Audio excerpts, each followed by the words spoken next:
Mbote Balandia magazine nabino Kindoki politique émission emesana bongo ko analyser nabino politique émission emesana ko commenter pe ko argumenter émission epesa ba point de vue ya ba son de cloche nyonso na ngel koloba bisika nyonso opposition majorité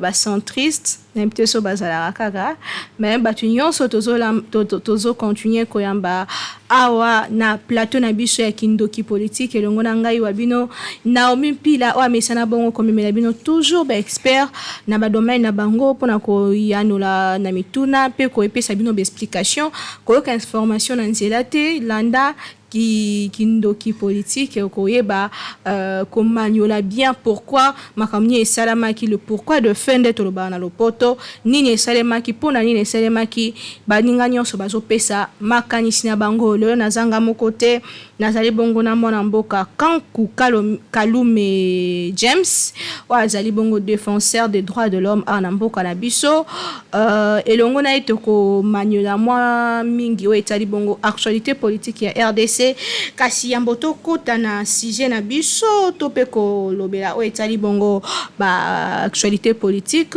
toko pesa bino quelques actualités à journée lelo tozali bongo lundi 1er mars 2021 tozali na tongo ya lelo elongo na ndeko James na uti kolobango kasi yamboto zoye tokolobela o etali bongo ba actualité yambona nous bonne fête de femmes à toutes les femmes. Bonne fête du mois de la femme. Ils ont dédié pour un mois si. En tout cas, bisika sobo jamais partout dans le monde. Bon continuer ko bunda pour la égalité. Bon continuer ko bunda pour na droit na bino. Bon continuer ko bunda bisika sozo sa musala na yo na bureau na yo na wenze bisiko te kaka. Partout aux artistes, partout aux alliés, moi si continuer aux alliés kitoko, aux médecins, aux infirmières, aux alliés avocates, aux alliés journalistes, aux alliés ministres, aux alliés députés, quoi de plus encore tout le belali kambango art que to commis déjà bientôt na formation en gouvernement donc le kambaba maman nazo la cabine déjà to rezo maman moi to rezo vraiment ba maman na émission na biso Kindoki politique pour la journée à l'élo l'actualité politique ezali ya minene ezali que plénière lundi à l'élo ezo sala mais déjà en direct na Sénat pour na auditionner ba discours ya ba candidat na élection ya bureau définitif ya Sénat ou ko zala lobby l'élection est prévue pour na lobby le 2 mars 2021 et ko sala mabongo na Sénat on a parlé du peuple na Kinshasa toza bongo na composition en gouvernement Premier ministre Sama Lukonde azo continuer koyamba batu lelo azo continuer koyamba bongo bande kwa masanga politique tokopesa mino ba détail lobby po ezo salima sikoyo nantoju ba information sur yangote mais azo continuer koyamba zali bongo na hôtel du gouvernement bisika wapi azo continuer koyamba batu ya ndenge na ndenge ba recoupement politique batu ya société civile le samedi passé azalaki na association de magistrats azalaki na bande kwa Sinadet basola ki makambo ebele o etali bongo vie politique ya mboka na biso tozali susu na problème ya sécurité na est ya République démocratique du Congo na butu ya lobby plutôt comme lundi ya lelo 9 personnes bakufa ki na attaque moko o ezali attribué na ba ADF tokolobela ngo pe na kati ya émission na biso voilà ba actualité to yebi bongo ko kanga pona mokola lelo na bandeli tozaki invité à na plateau na kopese maloba yambo kopese maloba tolobi bongo bonjour monsieur Kanku bonjour madame Naomi bonne santé oui santé ça bien na lobika ke oza activiste ya droit de l'homme kasi za na biloko na yebite ona bosani okoyeko yebisa population za nani uti wapi naza activiste ya droit de l'homme naza appelé sous président ya regroupement munene union des serviteurs pour les âmes Nazapé secrétaire national en charge des autres associations, un parti politique comme Merjico, où il y a Ndekonabiso, Maître John Mbayantita, Otobenaka Aigle Blanc, et n'a présenté pe ba condoléances à fait la grand frère naé naza pe mosala nzambe nazali visionnaire ya église bergerie des âmes nazali pe fondateur ya orphelinat mon secours c'est toi donc moi muke nakoki koloba yango wana naza pe ex candidat na députation nationale ya 2018 au Bobeka biso ba candidat malheureux. Alors nous sommes en train de lutter pour que ma communion se sala bien. Ah, tout le bar lingala na rappelé nyon se sala na lingala. Vraiment. Kasi oza mosala nzambe ya mbotoko tana kati ya vifi ya sujet na biso oza mosala ya nzambe et okoti sus na politique. Compatibilité eza na kati wana? Oui, compatibilité j'allais na kati ya mosala nzambe pe kosala politique. Parce que ce qui totali d'abord na Bible, Nzambe mo azali premier politicien. Nzambe mo azali premier politicien. Il lui-même c'est un grand politicien de la Bible. Donc du monde entier j'allais dire. Donc un grand politicien. Et ça n'empêche pas d'un serviteur de Dieu, non seulement un pasteur, ata moyembi. Ata un frère simple. Et c'est ça la paix politique. Parce que Bible le dit que ceux qui n'amboka bayenge bene baza ebele mboka wana ezalaka na bopikili c'est-à-dire mboka wana ezalaka makasi ekindaka liboso. Alors mais soki na mboka bato mabe nde baza kokroître baza kozwa bibonga na kati ya kokamba mboka eba na kati ya kodisparaître. Soki lo toza ba problème ebele na gouvernement na biso toza ba problème ba détournement du jour au jour, c'est parce que bato wana bazobanga nzambe te. Alors bibonga na so ekambami epa ya basala nzambe. Au comment on a que Mboke Kene Malam. Rappelez-vous de l'histoire. Bakambi ya Yambo ya États-Unis d'Amérique, bazaki basala Zambé. Donc kosala mosala Zambé pekiste kosala politique. Et parce que tant que mosala Zambé osala la politique, aza koyana mission en Zambé pour na ko faire à soi justice en Zambé na katamboka nae. Solo penza Toyokio kasi bayi oyo nyonso bazana ba pouvoir lelo bango nyonso bazoko se revendiquer kosala ba chrétien. Est-ce que moi ma kama ebele zo koma exact que kozala chrétien et comme ma changement au son dimango nazo ndima ke kozala chrétien comme ma changement mais ezali elo mo il faut balancer me baeba muntako ki kozala chrétien mais azana vie ya bo Christ te na kati na ye mutu nyonso komibenga chrétien mais est-ce que azana vie ya kibo Christ na kati na ye nde likamba mutu ya yango wana yango lo somo na bato na bazo kene kobata magana ba bitonga oyo balukaka te kolandela vie chrétienne na muntu. Solandele bie ba onyos bazoza bibonga wana solandele bie bazaka kobata mla sima ba mangomba o ilandela ba via batute tandis que biso na rêve to landela ba via batu privé yango ba benga biso ba panzaka mabala batu parce que biso na rêve to koyebisa frère ana mwasi moko sera yelinga di ma biso keno ezali papa moko bo aboti sanga za mari nga na koyebise boya na isambela nzambe tikala yo moko okozali bala ya yo moko mais ba mangomba wana batu babomba na sia ba roba milayo wana donc on azolinga kotanga kombote donc ba mangomba yaka kopesa offrande na yo ya kobonja na yo vina au privé ba kolandela ngote biso toyebaka ba mangomba bataka chaque samedi tout bela mezarali susute donc c'est la vie na yo privé moi balandela yo ezati ndeba kena kubata makuna moi balandela ba vie na bango privé ezati yango na lobby mutu nyosa kokioza la chrétien mais est-ce que azana vie ki bo Christ na kati na e be mutu na mutu ya mwana makasi na ko critiquer ndo kota wana te biso to lobela mingi politique sans entre parenthèses ba vie ya ba pasteur pe za mwandungu na ba scandale belé ezaki non ka entre parenthèses consultation ya chef ya gouvernement formateur à gouvernement ça maluko des eaux continuer yelo to yambi lokola mosala nzambe te kasi lokola moyi politique ya mboka na biso pe activiste de droits de l'homme tant ozomona makambo ezo kende gouvernement mosusu esengeli ko ya yo zo analyser makambo ondenge nini. Bon, pour nanga nazo analyser ba mituna nazo zango bambala nyonso na bisika nyonso habitandu naza koleka gouvernement ya sama nanga po nanga nazo pesango 60% ya réussite na pesango 100% te parce que ebi ke ezali gouvernement moko na batu basimbi makila bakoza na kati yango nga naza kolite naza kosolo na bandeko nanga ba activiste tout ça la makoki nyonso kozwa ba signature ya bato ebele, tout ça la ba marche na biso mpona kosenga mokonzi ya mboka avandisa biso lisusu bakongolais tomeka korevoir constitution na biso ya mboka.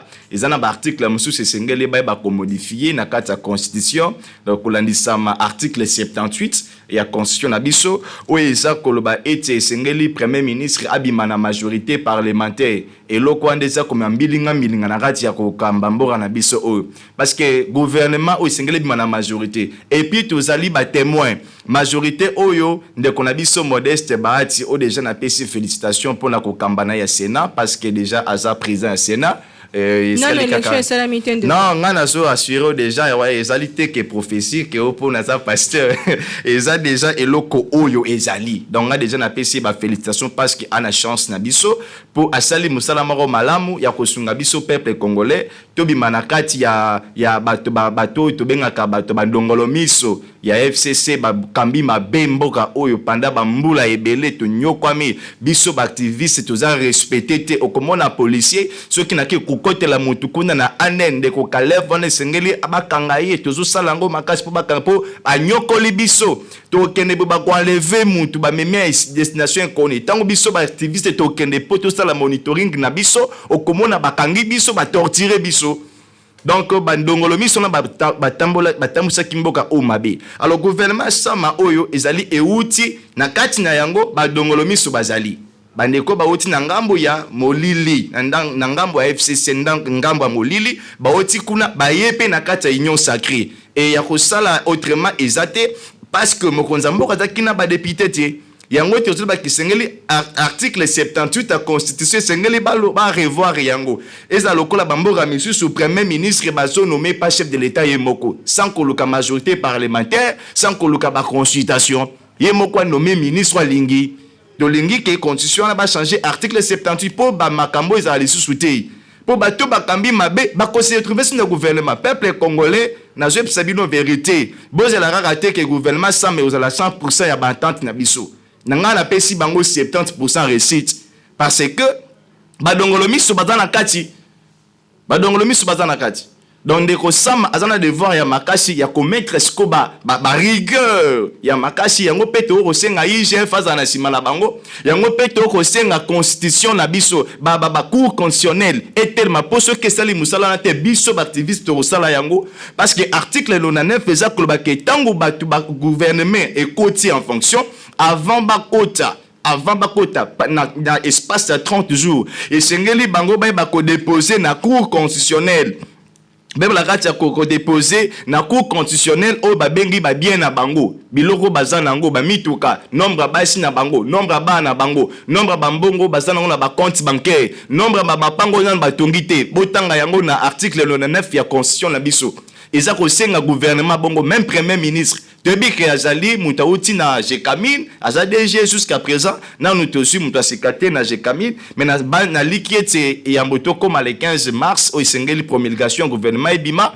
alors toza kwelike ke mutu mususu aroya wana yango to kosenga ke ba cour constitutionnelle ba juge ya cour constitutionnelle ba telema déjà balandela batu wana de façon que na 30 jours bazo nommer bango ba ela biso ba brève o biso to kolandela ngo soka ba nommer bango mokole landi nga na komi na kina déjà na cour constitutionnelle pour constitution na biso epesi biso pouvoir wana bala kisabiso biloko bazana ngo poto landela bango bako travailler na kimia te to kolandela bango te ba soki to mona sombe loko o eza correspondre te na salaire na ye o ezali donc o ezali défini na loi des finances to kolande ce que a détourné mbongo ce que a yibi mbongo po ba dongolo misu bako tebele na kati ya gouvernement o ya ndeko na biso sama oyo un jeune to beteli maboko pe azana soutien na biso 100% ya MRG ko pe bandeko nyonso ya isa bazana simana moi mboka to kene mayembe nanu gouvernement bimite yonde ni oyebike badongolo miso si bakoti badongolo miso bazana ebele po na nini ozali journaliste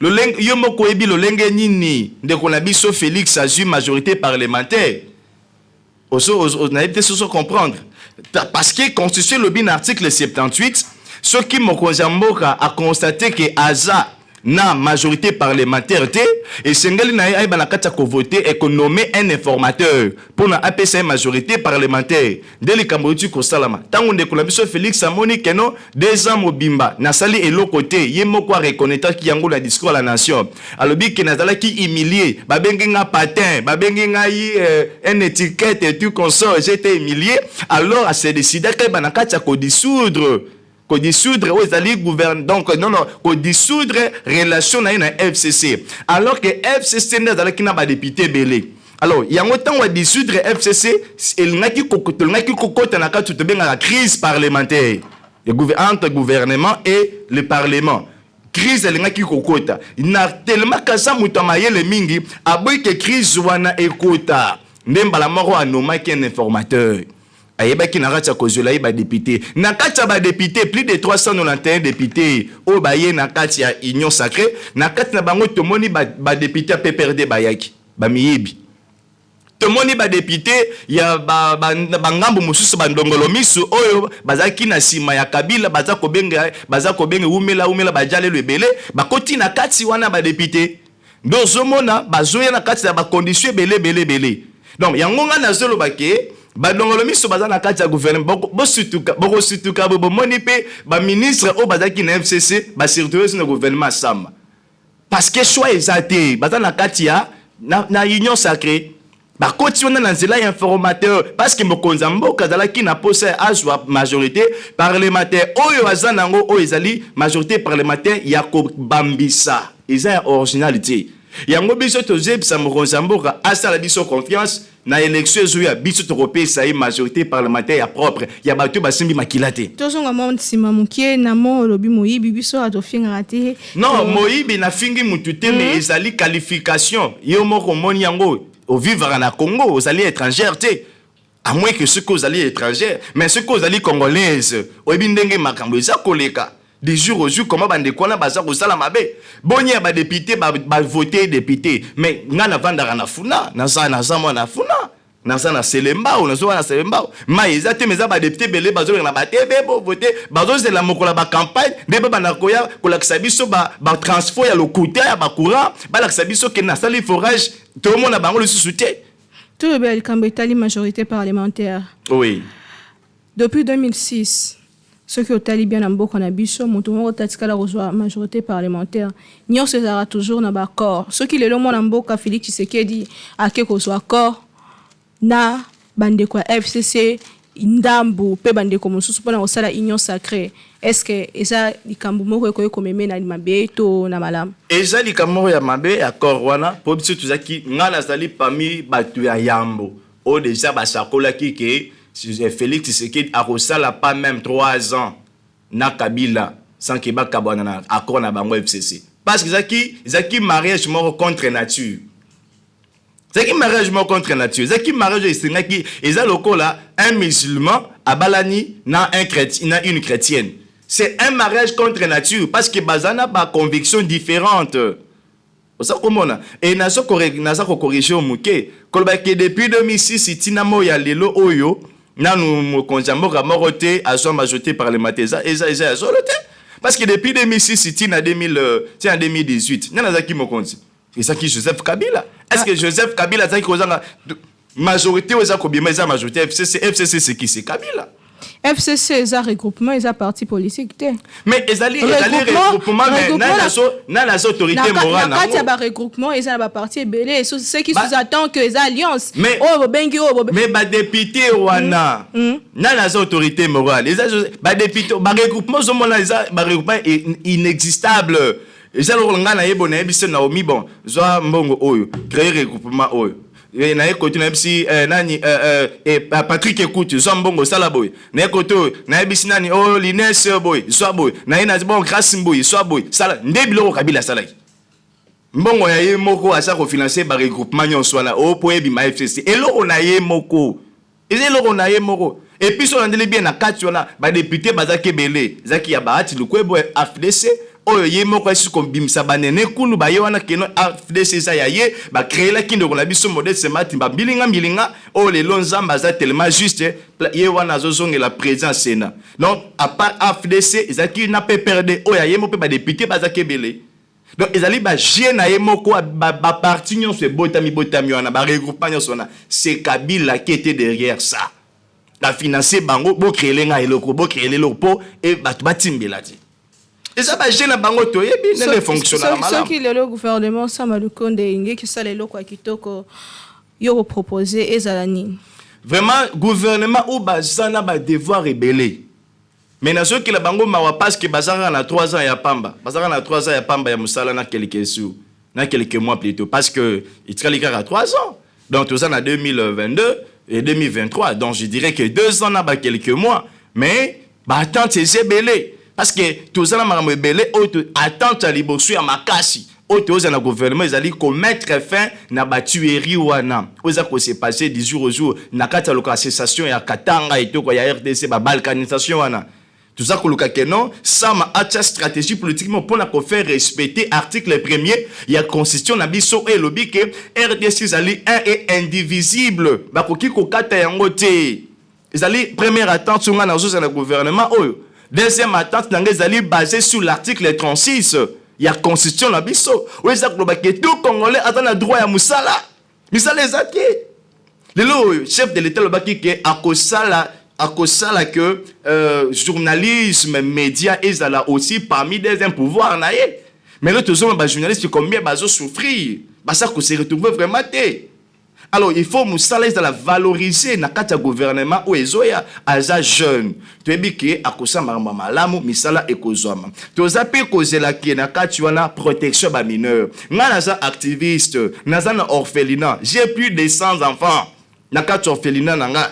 Et du jour au jour, naza komandenge bana baza konyo koma. Nazo le kana ville, okomona bazo telemisa yo, papa kabela nga, ba ministre bazo le kawana. To somo na bana mike ba mineur bazo teka mai, bati na mutu, mai yango, papier mouchoir. La protection de mineurs, ils allaient prévu dans l'article nabiso, na constitution nabiso, dans l'article 41 nango. Protection ba mineur. Na est to somo na ba mineur na ba carrière minière. Où ils allaient scandale et violation de la constitution. Donc, tous les gouvernements, il y a la politique par rapport à la protection des mineurs. Il y a un ministre des Affaires sociales, na affaires humanitaires et tout comme ça, la paix qui monte la compassion. Et sous azaki kotambola na compassion et puis à ça le miracle. Deux autres cinq gouvernements na compassion, baluka ba poche na bangote. Donc protection ba mineur de tout ça nango pour ça makasi et puis tu as un problème à maï. N'importe so yo vanda kwa pia Naomi tu as un problème à maï, tu as un problème en courant. Zali manko pe biloko sengeli gouvernement ou ezokota ba ko fongola miso pour ba travailler parce que ezali droit na biso ba congolais selon article 48 de la constitution. Et que moi, mboka nyonso azana pose ya azana droit ya mai eau potable, azana droit ya courant. Kureso basoka ta courant nyonso balingi, basoka ta mai nyonso balingi et voilà, le gouvernement ici vraiment il a beaucoup de choses à attendre na kati na biso et aussi les problèmes il y a sécurité naza sûr que tokolobela pe yango to comme justement to le kambetali sécurité lobby eleki déjà attaque ça na niveau ya Beni na territoire ya Oisha kuna babomaki 20 personnes 20 civils zwami kuna. C'est presque chaque jour que Makambo Est Zokoya, c'est presque chaque jour que Mutumoka Koufi, Batumi Balé, Batu Van. Ce que vous avez tia commentaire et là comment on a koyebi sayo, penazu sabato, bazolanda biso, na komela ki mokonjambora. Na komela ki naza na voie de sortie. Naza na solution 5. Oyo ceux qui mokonjambora pesinga litoi, to tie yango en place sans manduki. Une solution. Te wana ezali ba solution sengeli mokonzamboka ye moko apesa biso matoi. Na eloko ya liboso d'abord na ko biso keno na mboka na biso oyo bitumbeza te. Ezani. Ozomla bato bazobenga ba ADF, ba FDL et tout konso ba regroupement nyonso wana. Baza bato o baza financé na sima ya bato oyo bazomona ba intérêt na bango na katsamboka oyo. Et bato wana quelques-unes na zu la révélation ya ko identifier bango pe nazana ba voie de sortie ou ceux qui te mettent en place dans une semaine, vous n'allez plus attendre ça. Vous n'allez plus. Le long à James, n'a commis ministre, il y a intérieur, topé ministre, il y a ministre et intérieur, topé ministre à justice. Au comment la Kimamebele rechanger. On a intérêt à Yondozoluka. C'est par rapport à ce que Nasa Lokola, Nasa Lokola, la solution pour nous apporter. Nderonanga pour nous apporter qui m'a RDC Samboka Mounene. Tout ça n'a pas commando à Minene. Tout ça n'a armé Mokonga la pesa Kayango vraiment longo, il n'y a pas de respect armé na biso makas. Mais pour l'année baso kokate ko benga na Monguna. Parce que Monguna azate. Batyo baso bomwana bazana sima ya Monguna moko. Monguna neske yango ndezo zanga ke ko découvrir yé pe kotia bloc. Et parmi les choses où est na kati ya ko luka batueri wana, c'est parce que nanu mbora na biso comprendre te nani Monguna ya solo ya mbora we. Ezanan. Banguna bazali. On a pas bombi pour la Mukondiamboka. Tena bombi pour la Mukondiamboka. Donc yoni oso bomba pour la Mukondiamboka. Tena bombi pour la parce que nazali moté sengela pe sa besoin. Parce que ozomona no kite ezala roluka positionnement na yo moko. Ezali positionnement la ngate. Ngana zana ba solution kaka 5. Oso ki chef de l'état na komela ki e. Nazana ki de réception na komela ki Mukondiamboka. Nazo c'est l'invitation. Na komela ki e. Ce qui lelo ayambingai ndi na komela ki e. Et ayoki biso nazara na 5 solutions na koyebisa Mukondiamboka soki 5 solutions esimbite kanganga tchanga na boloko pe nazo pese yango apesi biso makoki esengeli kosalela yango na kopona bato to retravailler na bango et puis nous allons faire une mission de 2 semaines de 14 jours seulement. Et puis guerre soki. Boroyoka kebilo kona ekozala te parce que na article 52 na biso constitution ezolo balikambo ya sécurité, il faut sécurité ça là. Article 60 de la biso respect à droit de l'homme. Oyo biso bazo beta biso mikolo nyonso. Ba maman na biso bazo la violer ba innocente. Maman na salinini. Sola de bi basa babola. Tozongela opoto so suite ya problème ngo kindoki politique ba révélation zo continuer robima o 2 semaines kaka guerre est et sili 2 semaines lobi bien maman na lobi kaka ce qui Mukondiamboka pesinga matoi na pc 5 solutions et sili na kosenga kaka 2 semaines ba solution est spirituelle ou physique eza physique eza spiritualité mais accompagné par l'appui spirituel. Toyambi olele lokola ndeko ya droit de l'homme tozokoma presque na suka ya émission na biso ngonga eza ngonga il faut qu'on respecte ngonga bazosala déjà signe kuna na bandeko ya technique tolobeli kambo etali droit de l'homme na mboka na biso uta opposant a commis na pouvoir 2 ans yango toganga ki awa régime Kabila Kende régime ancien régime Kende lelo oyo to commis na opposant na pouvoir alternance et salemi 2 ans yango lokola moko ya bandeko ya droit de l'homme ozo manyolango vraiment lo lengeni. Bon jusque là na koloba que nam tout ça satisfait vraiment te na o étalé droit de l'homme parce que toujours c'est là mon article 60 nga na lo mingi na politique je m'attache na constitution. Ceux qui n'ont pas maramba église, maramba spiritualité, conscient la vie sur la Bible. Alors ceux qui ont un article 60 na biso ya constitution, ils allaient qu'on prévoit la garantie à droit de l'homme. Alors ozomona le lo na lobi que nazana nous vraiment satisfait na wetali kambo droit de l'homme parce que tous en nous marginalisé. Nous allons marginaliser. Pourquoi? Parce que depuis la vérité zobima concernant l'Iwa de Konabiso Chebeya, dans le monique plainte contre John Numbi. Il y a un tambola kaka. Dernièrement, la vidéo m'a circulé qui peine dans l'ango. Où John Numbi a l'accent, les Robeta Munduki, à partir de fenêtre, aux landa maman. Donc, dans le théo quitté que John Numbi va convoquer. Non, théo quitté que John Numbi va tirer à la barre. Pour justifier l'Iwan de Konabiso Chebeya. Ah, ce dossier, il y a un de Konabiso aussi. Et zonga qui déjà. Tous autres, la paix va concerner Bakangama. Bakangama. Donc, tous autres, la pour ça que droit de l'homme et Bakosape, moi, Valère, Maroboy. Mais évolution, ils allaient quand même. Oui, déjà, moi, évolution, ils allaient parce que les bosses, qui, ceux qui te lobby, quand tu aussi, ça a déjà, les vagues qui n'aillent. Mais Mikolo, tu comme sur moi bien.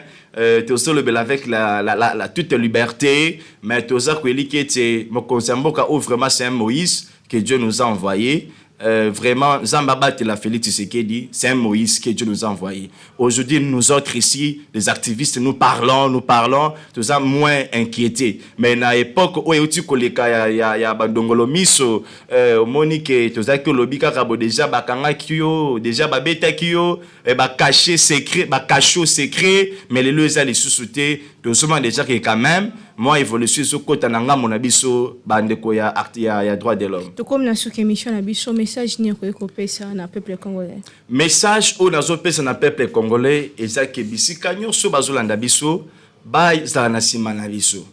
Nazala message kaka misato. Message ya liboso ezako senga mokonzi ya mboka ayiba na kati ya kofungula miso. Na gouvernement ezokota badongolo miso pe bakozala.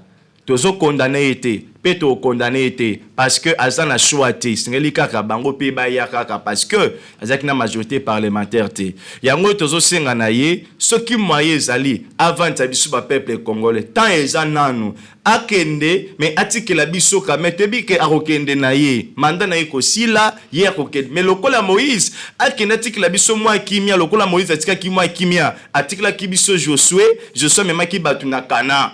Yango tosenga mokonzi mboka asangisa biso tosala mwa référendum moko boye ata juste ata inane ata mwa des avant mandat na yesila to vanda to changer nanu bakeleke biloko ya constitution na biso o ya mboka surtout article 78 jamais pour le premier ministre abi me faut la majorité parlementaire eza ceux qui me konza mboka akei atiki biso na situation oy tozonga suna kiboumbu eza le rôle à Joseph na kati Égypte bana Israël baye ba commune esengo simaliwa ya Joseph to komona bana Israël bayo kubanda kiboumbu donc tozolinga teke na simande ko na biso Félix mokonza koya azongisa biso na boumbu.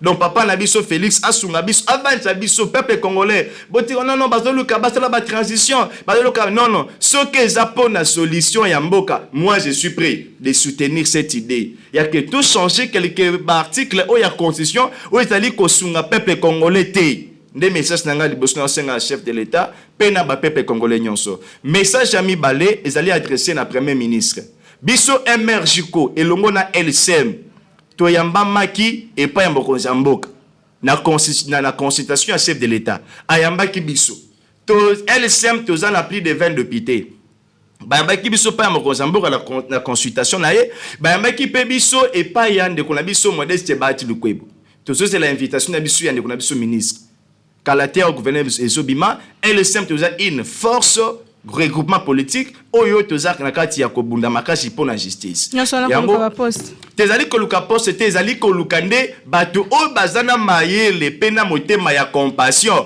ba diriger pemboka oyo to lingi te kaka badongolo biso bazala wana yango to sengi ndeko sama toza na simana ye pe toza ko soutenir ye abeng sabiso LCM to pesa ye baline de conduite na biso ye pa pesa biso baline de conduite na ye to sangisango elongo pona intérêt commun o biso MRJCO to lobaka à toute action le bien commun des messages nangami banonsen na ndeko na biso sama yamisatu ezali na ba gouvernement ba ministre o bazoya respectez l'article 99 de notre constitution.